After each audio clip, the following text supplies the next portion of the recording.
দেয়ালে বিশাল ফাটল আর খসে পড়েছে পলেস্তারা। এটি নির্মাণাধীন বরিশাল মহিলা পলিটেকনিক ইনস্টিটিউটের ছাত্রীনিবাসের রান্নাঘর আর মূল একাডেমিক ভবন। নারীর কর্মসংস্থানে কারিগরি শিক্ষার জন্য নগরীর আলেকান্দায় ৩ একর জমিতে ৭৩ কোটি ৯৫ লাখ টাকায় নির্মিত হচ্ছে প্রতিষ্ঠানটি। ২০২২ সালে শুরু হয়ে ২০২৪ সালে হস্তান্তর করা হয় ৬তলা একাডেমিক ভবন। ৪তলা ছাত্রীনিবাসের অগ্রগতি কাগজে কলমে শতভাগ দেখানো হলেও হস্তান্তরের ২ বছরের মাথায় রান্নাঘর ও মূল ভবনে ফাটল এবং একাডেমিক ভবনের পলেস্তারা খসে পড়েছে। সংশ্লিষ্টদের মতে মূল ভবনের সঙ্গে ব্রিক স্ট্রাকচারের অপরিকল্পিত সংযোগের কারণেই এই ধস। কিচেন ভবন ওটা একটু প্রবলেম আছে, তারপর বাইরেও আছে যে নোনায় ধরছে কোনো কোনো জায়গায়।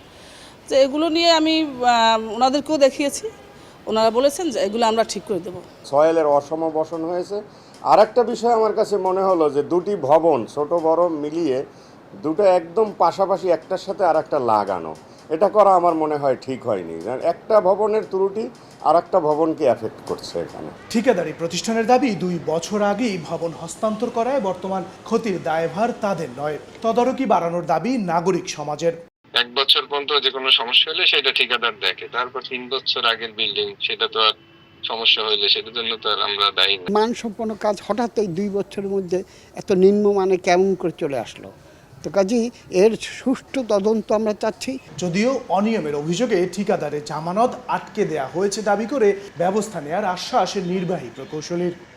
এটা হচ্ছে সংশ্লিষ্ট ঠিকাদার এখনো চূড়ান্ত জামানত সে নেয় নাই, সেই কাজটা আবার নতুন করে তারপরে হস্তান্তর করে দেন সে জামানতটা নেবে। শিক্ষা প্রকৌশল অধিদপ্তরের তথ্য মতে বিশাল এই ক্যাম্পাসে এখনও 5টি ভবনের নির্মাণ কাজ চলমান রয়েছে। মেহেদী হাসান বাপ্পি, সময় সংবাদ, বরিশাল।